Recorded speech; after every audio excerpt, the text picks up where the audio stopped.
Hello everyone, welcome back to the Wake Up. My name is Spencer Walsh.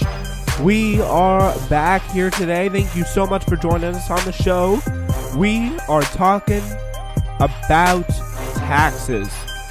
Everyone wants to see Trump's taxes. Also, the leader of the Sri Lanka tax is believed dead. Crooked Navy SEAL is on trial, and a lot more coming for you today. So thank you so much for joining us. We're back, ladies and gentlemen.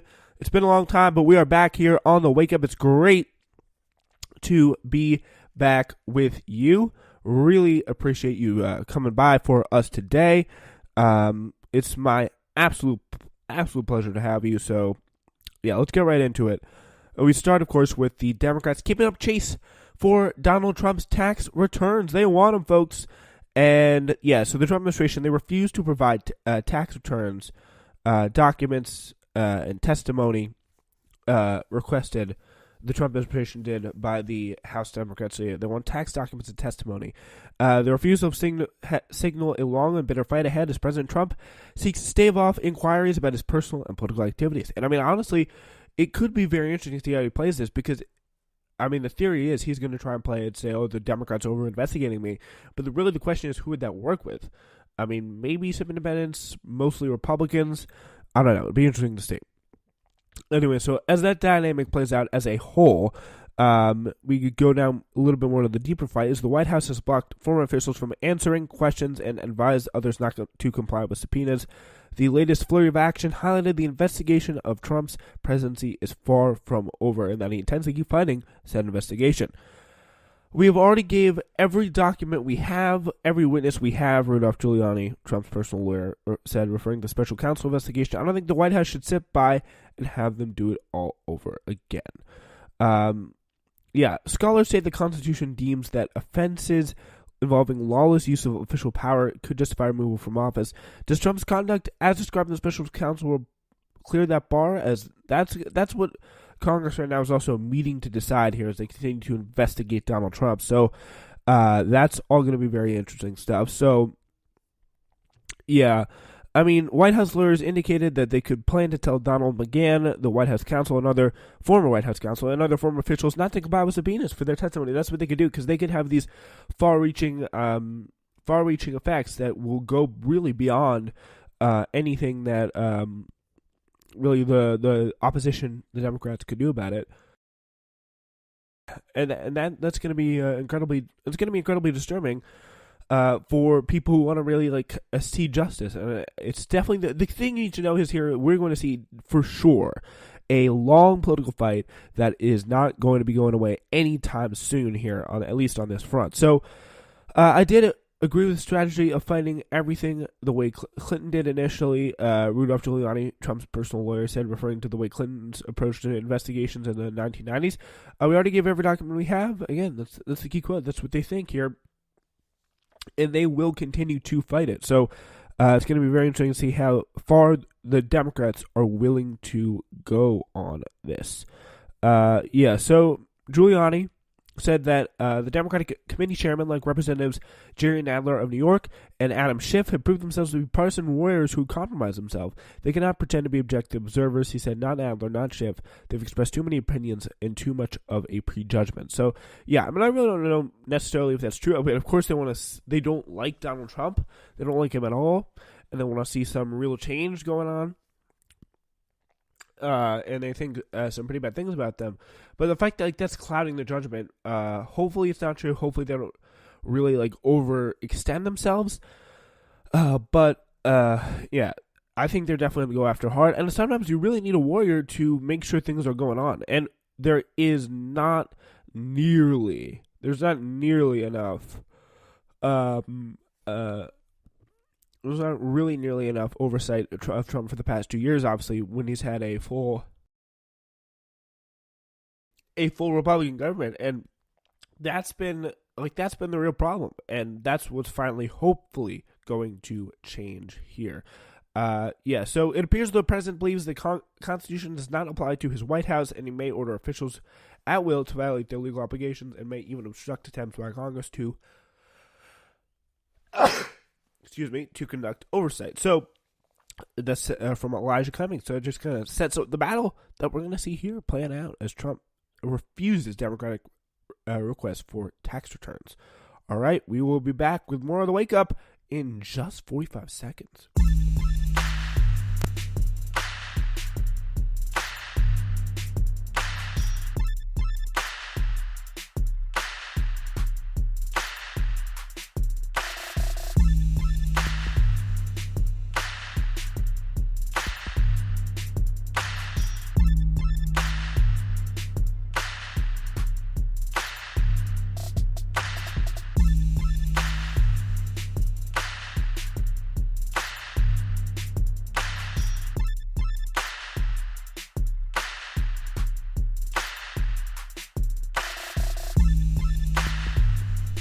Really appreciate you joining us here today. We got a lot of stuff to get to. So, yeah, I hope everyone had, a good spring break. Of course, as you may be able to hear, the allergies continue. They really, really do. So it's obviously very unfortunate, but we are going to obviously... we're going to continue to work through that to the best of our ability. So, yeah, that's what we're hearing on that story. So now we turn to the Sri Lankan attack, the deadly Sri Lankan attack that took place this Sunday. And the man believed to have led the Easter Sunday attack was among 9 suicide bombers, another of whom was a woman, and many attackers came from educated, middle-class backgrounds. According to authorities, the announcements, they came as police said 60 people. Oh my god. 60 people, all Sri Lankans, have been arrested. Officials said they were still trying to determine whether the attacks handling the Islamic State, which on Tuesday claimed credit for the bombings, they killed more than 350 people. But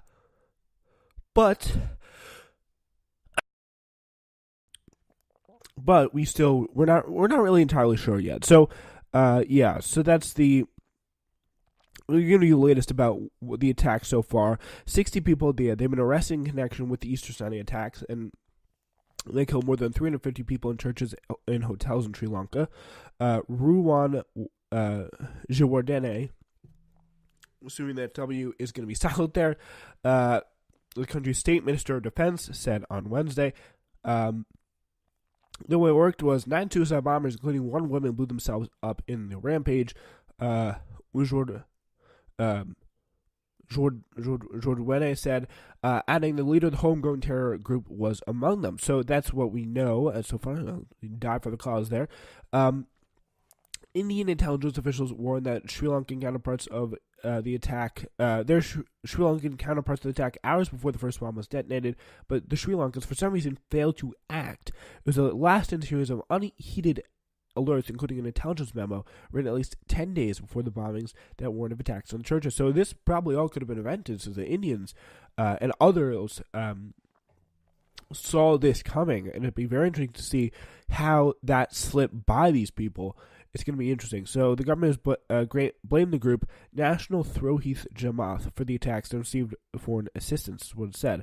On Tuesday, the Islamic State claimed its fighters, quote-unquote, were responsible. So this group is part of, at least Sri Lankan officials expect, an international network. It's a little-known radical Islamic group that really put himself on the map, unfortunately, with this attack. So, yeah, a cabinet member on Tuesday said the bombings may have been in retaliation for attacks on 2 mosques in Christchurch, New Zealand in March. On Wednesday, the government minister and former army chief said planning may have been several years in the making. The U.S. Embassy confirmed to agents from the Federal Bureau of Investigation were in Sri Lanka to exist. So, so very, very tough. UNICEF said 45 of at least of those killed were children. The attacks took place at 3 churches and 3 hotels on Easter morning in separate cities across the island. 2 more explosions happened in the afternoon in and around Colombo in a small guest house, and the other was at the suspect's apparent safe house. 3 officers searching for the attackers were killed in the blast. So it's another awful awful situation. At least 28 people were killed at the Zion Church in Batikloa, one of the on the other side of the island, on its eastern coast. St. Anthony's Shrine, a Roman Catholic church in Colombo, was also attacked. Witnesses described a river of blood there. So yeah, it could be obviously lends credence to the idea there was a religious attack, some sort of religious retaliation there for past infractions, such as maybe like Christchurch. Yeah, here's what we don't know at this time. Sri Lankan officials have yet to confirm the so-called leader killed in the attack was Muhammad Zahran, the radical Muslim lecturer mentioned in the security memo as the head of the National Tawhid Jamaat, which has been believed to organize the bombings. So, yeah, it's going to be really interesting to find out how they managed to pull that off. And there's definitely a lot of good journalism out. I recommend a piece in the New York Times about that. So, yeah, you can go check that if you want to know a little more. We're obviously going to continue to follow this story here on the Spencer Walsh Radio Network as we find out more about it and the response to it. But now we turn to our military, where stabbing an offensive teenage girl to death using a sniper's roost to shoot at a schoolgirl and an unarmed older man, indiscriminately spraying neighborhoods with machine gun fire are all some of the horrible allegations against a highly decorated platoon chief, Special Operations Chief Edward Gallagher, during his time in Iraq. Navy SEAL commandos who tried to report his actions said they were warned speaking out could cost them their careers. And you really wonder how many other people are like that in there, where we have to, where Navy SEALs have to like put up with this guy who's ordering them to just do awful, awful things. Gallagher was arrested in September and is pleading not guilty to more than a dozen charges. He faces court-martial with his trial set to begin on May 28th. Some of those charges include, by the way, premeditated murder and attempted murder. So it's just awful, awful stuff that he's accused of here. And I mean, it really shows that that's something that just generally, in the way they spend their money and in the way they do their business overseas, I think it's very clear that just as in general, like people need to do some, like just the government as in general needs to do some sort of oversight on the way the military conducts its operations. I think that's very, very crucial. So we now turn to Ecuador, where their surveillance state is getting some help from China. As the Chinese government, they has vastly expanded their domestic surveillance, fueling a new generation of companies that now make sophisticated technology. Global Infrastructure Initiative is now spreading that technology across the world. In Ecuador, police officers spend their days poring over computer screens, watching footage from 4,300 cameras across the country as they scan the streets for drug deals, muggings, and murders. So yeah, that's what they literally Big Brother watching here. Same thing as in China, and it could be very, very disturbing. I don't think that's ever going to happen in our country, just based on the kind of the uproar that would happen, and probably like too many cameras, right? But in the cities, at least, there is already a good deal of cameras in place. A Times investigation found that this footage also goes to Ecuador's feared domestic intelligence agency, which under a previous president was known for intimidating and attacking political opponents. Ecuador is one of 18 countries that is using this Chinese-made monitoring system, and it shows how technology is being applied and sometimes abused by governments. So, yeah, all very, very interesting stuff. Over in Sudan, the Air Force chief there, General Salah Abdel Khalig, I think it's you, Salah Abdel Khalig. Initially, he opposed the protesters that was calling for an end to the autocratic leadership of Hassan Omar al-Bashir. But as more demonstrators gathered outside his office at the military headquarters, he started to somehow have a change of heart. And interestingly, amid the masses was his own son. And that could be a main factor for why this was. And it's going to be interesting. A great piece out there in the New York Times. Go check it out. That was kind of describes how his heart was changed, possibly by family ties. Interesting. So, yeah. We're going to do some quick hits now. Really appreciate you sticking through for this. We get some quick hits for you. Going to be fun stuff. Egypt's strongman, President Abdel Fattah el-Sisi, has been granted power over the judiciary